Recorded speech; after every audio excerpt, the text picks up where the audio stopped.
Ini kalau kalian punya budget mepet, pengen ngerasain mobil V6 3500 cc ya ini pilihannya. Halo semuanya, kembali lagi di Florida Hanif, dan kali ini kita mau membahas sebuah mobil yang menjadi bukan koleksi ya, dagangan garasi gubernur ya. Wih, ini Honda Accord. Sebenarnya kita udah pernah bahas sebelumnya, cuma yang ini benar-benar spesial karena ini unitnya cukup langka, nggak banyak di jalan. Soalnya ini varian tertinggi. Jadi waktu itu Camry itu keluar yang varian V6 3500. Honda juga ngejawab dengan mengeluarkan 3500 cc V6. Ya, jadi nih kalau nggak salah dia tuh namanya J35Z ya, mesinnya. Ya, udah pakai hidrolik, masih bagus. Jadi sebenarnya kalau kita masukin ke garasi gubernur itu mesti ada beberapa yang diberesin dulu biar orang yang beli bisa langsung tinggal gas. Nah, ini kebetulan mobilnya apik banget. Gue udah coba, engine mountingnya masih bagus, pasti udah diganti. Terus kayak kakinya segala macam nggak ada bunyi-bunyi aneh, suspensinya masih bagus. Bener-bener rasanya ya tinggal gas aja gitu. Jadi dalam kondisinya sangat baik sekali. Makanya ini belum diapa-apain aja, langsung kita bikin video aja deh. Daripada lama gitu kan, biar cepat laku. Tapi kita sambil beresin pelan-pelan. Kayak misalkan nih, kuncinya penyakitnya Honda ya. Nah, dia seringkali ininya patah. Ini biasanya penyakit di mobil-mobil Honda yang kuncinya begini, kayak misalkan Honda CR-V yang generasi yang kura-kura tuh ya. Nah, termasuk juga di Accord yang ini. Dan dia belum pakai push start stop engine button seperti Camry sayangnya. Nah, seperti biasa Honda suka ada trade-off-nya ya. Ada yang dikasih canggih, ada yang dikasih kurang. Mesin ini 268 horsepower, V6 3500 cc dan punya namanya VCM. Nah, ini canggih banget pada zamannya karena dia ini kalau misalkan kecepatan rendah atau lagi pelan atau lagi berhenti sekalipun, ketika idling dia itu bisa mematikan 3 silinder sekaligus. Jadi 3500 cc dibagi 2 ya 1500 cc. Jadi pas idling, pas lagi pelan, konsumsi bahan bakarnya seperti mobil 1800 cc. Tapi pas lagi kenceng, lagi butuh tenaga, dia 6 silinder bisa langsung nyala sekaligus. Dan dia punya transmisi itu otomatis 5 percepatan. Dan transmisinya sudah pakai Great Logic Control. Jadi dia ada buat ngelihat mobil tuh lagi nanjak apalagi turunan, buat ngatur si permindahan giginya. Kalau lagi nanjak dia pakai gigi rendah. Nah, ini juga lihat ada peredamnya bagus. Bahkan dia punya strut bar di bagian sini, bawaan dari sananya biar handlingnya bagus ya. Tapi sebagus-bagusnya handling mobil kayak gini, ya kalian akan merasa bahwa ini adalah mobil yang lebih comfort oriented dibandingkan dengan mobil yang sporty. Oke, kita tutup. Mesinnya masih bagus sekali, nggak ada bocor-bocor sana sini. Radiator juga masih pakai coolant, catnya pun juga masih bagus ya. Cuma lampunya udah sedikit agak nguning, sama di sini agak retak-retak sedikit, tapi gampang. Kita bawa ke MSAV udah bisa langsung dikinclongin lagi dan retak-retak rambutnya bisa hilang. Paling ini nih, bagian sini agak sedikit miss biasa ya. Sama di peleknya, ini bagian furnace-nya udah mulai kelupas, jadi mesti di furnace ulang. Ya karena umur sih ya. Dan mobil ini sudah pakai 4 buah rem cakram di bagian depan dan belakang. Peleknya sendiri R17 dan dia punya palang ganjil 7. Biasanya kan ada kalau nggak 6, 5, 4 gitu kan, dia pakainya 7. Aneh. Atau 8 gitu ya. Sama nih yang kurang, nanti kita akan lepas nih. Bagian tawalang airnya juga mobil dari 15 tahun ya, 2008. Pastinya ya namanya plastik, lampu aja bisa nguning, bisa retak. Apalagi beginian nih, yang aksesoris yang tambahan. Terus ke belakang, yang V6 tentu saja emblemnya beda. 3500 cc V6 dan dia punya 2 buah knalpot di belakang.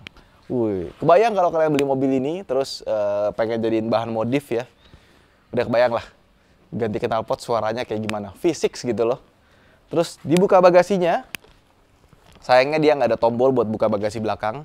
Ya Honda masih ada pelitnya seperti gue bilang, meskipun ada beberapa hal yang dibikin canggih. Oke, ini kita buka lewat sini. Nah, dia akan kebuka seperti ini. Lampu belum ada yang LED-LED-an, masih halogen semua, termasuk juga lampu depannya. Nah, di belakang sini, dia bagasinya nggak rata lantai. Artinya di sini masih ada gundukan buat ke bawah, di sininya agak naik. Kenapa? Karena orang Indonesia seperti yang kalian tahu, dia tidak suka kalau misalkan mobil ban serepnya udah space saver. Padahal space saver itu buat kita punya bagasi lebih gede sih. Ini kalau misalkan pakai space saver ya, ini bagian kanan kiri sini bisa hilang, ini bisa lebih rendah lagi, jadi dia bisa rata dari depan ke belakang. Terus di situ ya, kalian lihat di tengah-tengah sini ada subwoofer ya, ada speaker besar. kanan kirinya ada speaker biasa. Jadi yang tengah sini magnetnya gede, yang kanan kiri magnetnya biasa aja karena emang dia udah pakai premium sound. Belum ada mereknya kayak misalkan Bose atau apa, dia cuma namanya premium sound, tapi di tengah-tengah sini dia ada subwoofernya. Dan subwoofer nggak perlu pakai kotak lagi karena si bagasi ini udah jadi kotak seperti layaknya subwoofer. Nah, di situ juga ada kayak laci buat akses ke bagasi belakang dari tengah. Nah, terus di sini dia ada yang bisa ditarik buat ngelipet. Tapi nggak otomatis ya, cuma bisa ditarik doang, nanti kita mesti dorong secara manual. Oke. Kita ke tengah dulu yuk. Oke, masuk ke bagian tengahnya. Yang seperti gue bilang tadi bisa dilipat ya, tapi dia nggak bisa dibagi dua. Jadi kelipat semua aja. Ya, dan di sini lihat dia ada tray. Jadi kalau misalkan siang-siang lagi panas bisa ditutup biar cahaya matahari nggak masuk terlalu banyak. Dan seperti kalian tahu ya, ini kaca filmnya udah mulai korosi, udah mulai bergelombang.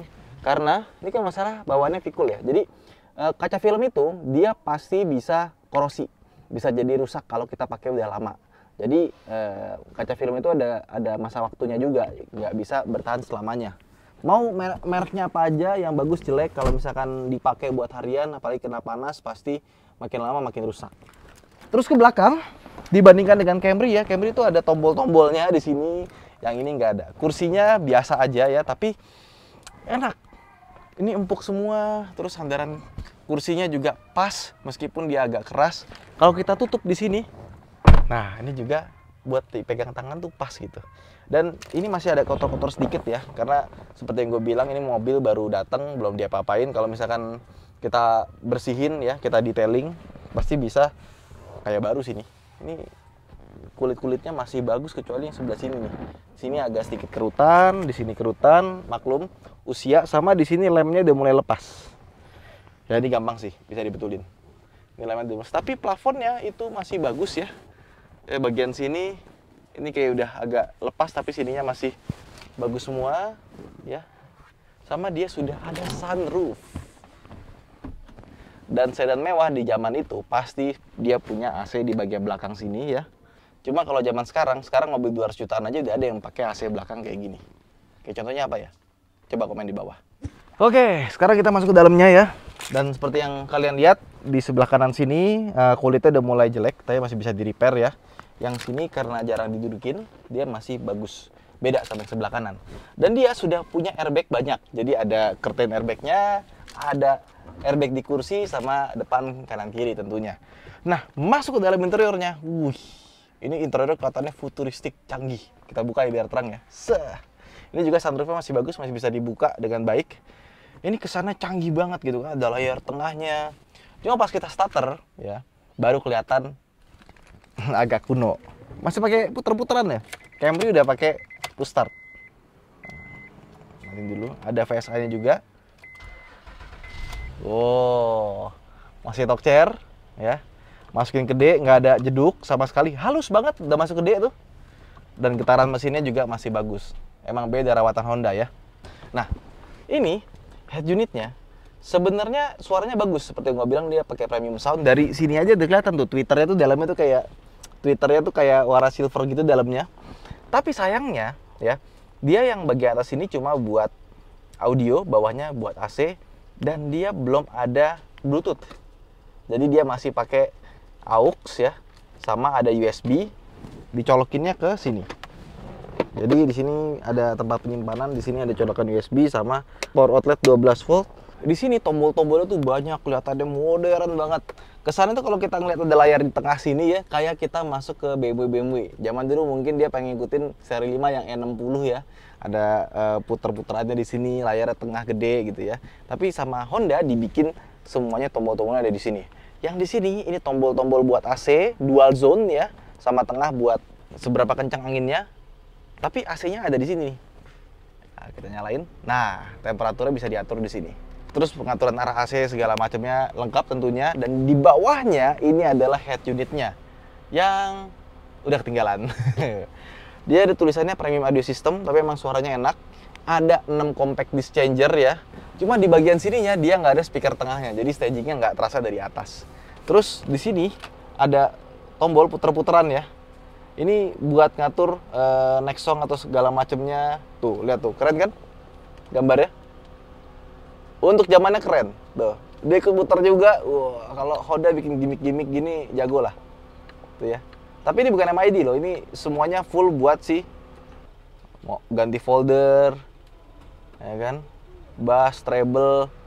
Ini subwoofernya bisa di setel juga, SVC-nya. Wah, keren deh pokoknya. Tuh, ini mau lihat apa lagi di sini ada elok, tuh folder. Tapi ini bukan MID ya, jadi dia kayak misalkan konsumsi bahan bakar segala macam kita nggak bisa lihat di sini. Dia cuma bener-bener buat audio. Menu tuh gitu dong, bass, treble gitu-gitu doang ya, Richard.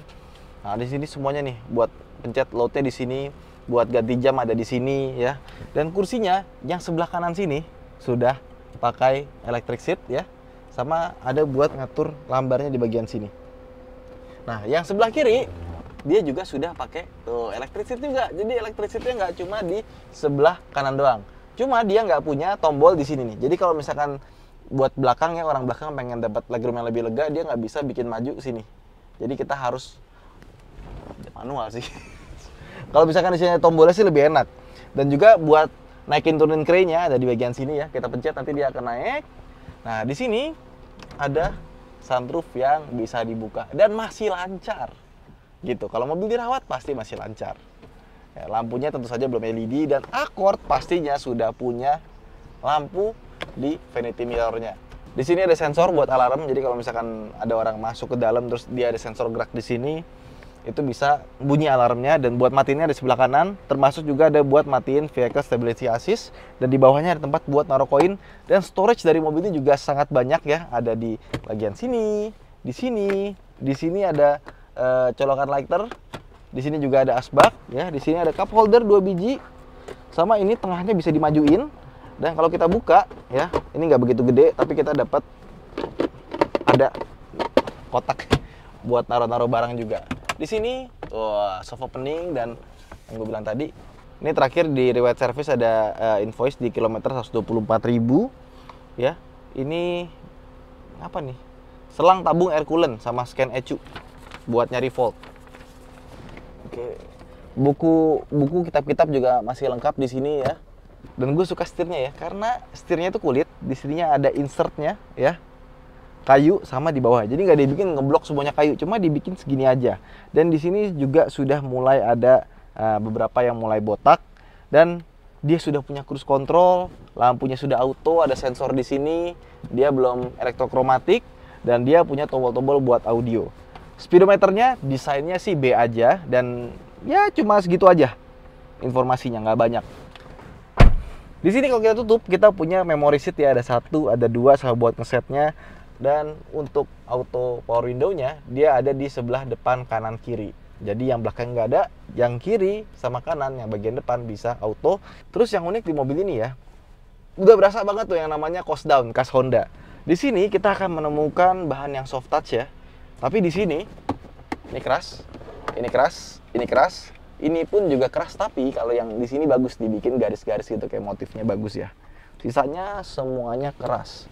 Memang untuk masalah itu Honda emang agak sedikit pelit sih. Tapi sisanya ini mobil pas kalian ngajak teman kalian masuk gitu ya, mewah banget dalamnya asli. Pas ngeliat desain setirnya, desain dashboard tengahnya itu mewah banget. Sampai kita pegang ini aja, ini rasanya juga mewah gitu. Meskipun di bagian sininya nih udah agak botak nih. Jadi tadinya silver ya warnanya kayak gini, cuma ini bagiannya sudah hitam karena dipakai terus karena pemakaian. Oke, sekarang kita coba jalan pakai mobil yang tenaganya 268 horsepower ini. Yuk. Nah, sekarang kita udah jalan dan seperti yang kalian tahu, mobil ini kan sekelas sama Camry pastinya. Tentu kenyamanannya kelasnya Camry. Kenyamanan suspensinya, terus peredaman kabinnya, kecuali kolong ya. Kolongnya emang pas kita ngebut agak berisik, tapi pas naik kecepatan rendah biasa aja. Dan yang paling spesial sebenarnya ya apalagi kalau bukan mesinnya. 3500 cc, V6 tenaga 268 horsepower. Kalau kita dalam keadaan standar nih ya, kita di D misalkan, terus kita kick down. 1, nah. Wah, suaranya asik ya, kenceng. Gokil. Ya, kalau untuk kenceng nggak diragukan lagi deh. Memang dia ada sedikit waktu karena emang tahun 2008 ya, transmisinya belum yang canggih kayak sekarang. Cuma dia udah ada namanya Great Logic Control.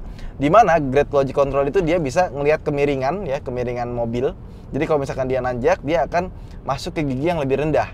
Dan karakter dari engine-nya sendiri, dia tuh delivery powernya tuh smooth banget, power delivery-nya. Jadi nggak kerasa yang kayak menjambak atau apa. Ya emang khas mobil mewah dengan silinder banyak, apalagi suaranya itu dari dalam aja tuh enak gitu. Jadi dari dalam itu suaranya enak. Apalagi kalau misalkan kalian suka modifikasi gitu ya. Udah kebayang kan kalau kalian ganti knalpot belakang, terus kayak gimana suaranya. Ini pasti enak banget. Radius putarnya B aja ya untuk sebuah mobil besar. Nah, kalau kalian pengen rasa berkendara lebih sporty, tinggal pindah ke S. Terus di sini ada pedal shifter ya. Untuk zaman sekarang mobil dengan pedal shifter sih biasa aja sebenarnya, cuma untuk 2008 keren lah. Karena emang waktu itu Honda itu yang di highlight itu kan pengen kelihatan sporty. Makanya Honda Jazz aja dia udah pakai pedal shifter. Nah, terus dia itu kalau kita pakai di jalanan ini ya, jalan kayak di tol, kayak di jalan biasa, itu empuknya tuh enak banget gitu. Bener-bener buat cruising tuh mantep. Bahkan bisa dibilang ini adalah Honda Accord yang cukup digemari. Kalau kita ke Europe, US atau Australia, Honda Accord yang tipe ini itu cukup banyak di jalanan padahal untuk sebuah mobil tua. Even lebih banyak dibandingkan dengan Camry yang sama-sama seumuran gitu ya. Jadi ini adalah mobil tua yang cukup banyak di jalan karena emang kalau di luar itu ya Honda itu salah satu mobil yang perawatannya mudah dan murah. Beda sama di sini. Yang di sini malah Honda mahal. Terus gimana soal konsumsi bahan bakarnya? Kalau kita lihat di sini ya, dia nggak ada sih, cuma gitu doang, trip A, sama ada temperatur, sama odo doang yang diganti. Terus di sini dia ada MID yang cukup besar, yang di bawahnya untuk AC, yang di atasnya buat audio ya. Cuma ya gitu-gitu aja, jadi kita nggak ada MID apa-apa gitu di sini biasa aja. Kalau kita pindahkan ke S, nah dia RPM-nya bakalan naik karena dia turunin gigi, kita gas, wow cepet, wow. Asem kenceng bener. Enak ya tarikannya ya, kacau ya, tapi power delivery itu smooth gitu. Beda sama mobil turbo yang meledak-meledak gitu, ini wong gitu, suaranya enak banget, top. Kalau kalian lihat speedometer tuh pas lagi narik tuh set gitu, enak banget. Itu bener top deh. Mesin 3500 cc V6 emang nggak bohong. Ya tenaganya 268 kayak GR Yaris, cuma V6. Nah pasti kalian tanya gitu kan, V6 3500 pasti boros dong. Iyalah, kalau irit ya itu suatu keajaiban ya. Cuman dibandingkan dengan rivalnya Camry, memang dia tenaganya lebih kecil sedikit. Dia kan 270 sekian ya, ini 268. Nah, cuma dia punya kelebihan namanya dia punya variable cylinder management. Jadi dia kan V6, 3 silinder. Jadi dia bisa matiin 3 silinder secara sekaligus ketika mobilnya lagi dibawa jalan pelan atau dia lagi lampu merah, lagi berhenti idling. Nah, jadi kebayangkan kalau misalkan lagi macet, terus lagi berhenti di lampu merah, 3 silinder mati, ya rasanya kayak mobil ini cuma 3 silinder aja. Jadi rasanya kayak kita bawa mobil 1800 cc pas lagi kita berhenti di lampu merah. Ya, tapi tetap pas dipakai macet-macetan gimana? Tetap boros. Karena matiin silinder itu nggak bisa seirit pas kita pakai idling stop. Kalau di Mazda mungkin auto start stop ya. Yang mobil-mobil sekarang juga banyak sih kayak gitu, apalagi mobil hybrid ya kan. Tetap nggak bisa dibilang irit juga. Tapi kalau dibandingkan dengan Toyota Camry, pas kita lagi di dalam kota, itu bisa lebih irit sedikit. Karena dia punya teknologi VCM tadi. Pas dipakai jalan tol, jalan biasa gimana, boros gak? Ya boros. Jadi kalau kalian mau beli mobil kayak gini, pastikan kalian punya budget buat isi bensin. Ya, jangan nanti bilang, wah nih gara-gara reviewnya Mas Ridwan saya beli ternyata boros. Lah kan gue dibilang di videonya boros ya. Iya sih, nah kenapa dibeli juga udah nggak punya budget buat bensin ya kan kadang orang. Nah terus ini mobil, dia punya handling, itu tidak se-sharp handling Honda yang Anda bayangkan. Karena kalau dibanding sama Civic, ya lebih handlingnya lebih enak Civic sih. Kalau ini tetap rasanya kayak bawa sedan besar ya, yang empuk. Jadi kalau kita ikutin gini ya, ya dibanding Camry ini better, much better handlingnya. Cuma nggak bisa dibandingin sama mobil-mobil yang lebih kecil lagi. Tetap rasanya kayak bawa kapal, besar sekali dan empuk suspensinya. Enak ya? Aduh. Ini kalau kalian punya budget mepet, pengen ngerasain mobil V6 3500 cc ya ini pilihannya. Tuh, kita injek gasnya pelan aja ya. Oh ini di SD. Itu tarikannya enak banget. Power delivery-nya smooth. Gue inget sama kayak E34 gue yang V8 ya. Ya ini tarikannya tuh mirip-mirip. Kayak gitulah rasanya. Lembut banget. Jadi kesimpulannya setelah kita nyobain ini ya, dengan harga yang sangat terjangkau, ini kita buka harga 138 juta aja. Nanti yang kurang-kurangnya kita betulin. Termasuk tadi gue lupa nyebutin, ini fuel meternya itu rusak. Jadi nanti kita betulin dulu. Nanti pas kalian terima udah beres semuanya. Ini harganya cuma 138 juta aja, tapi kalian bisa mendapatkan mobil yang luar biasa kenceng, bagus, dan kondisinya masih sangat rawat.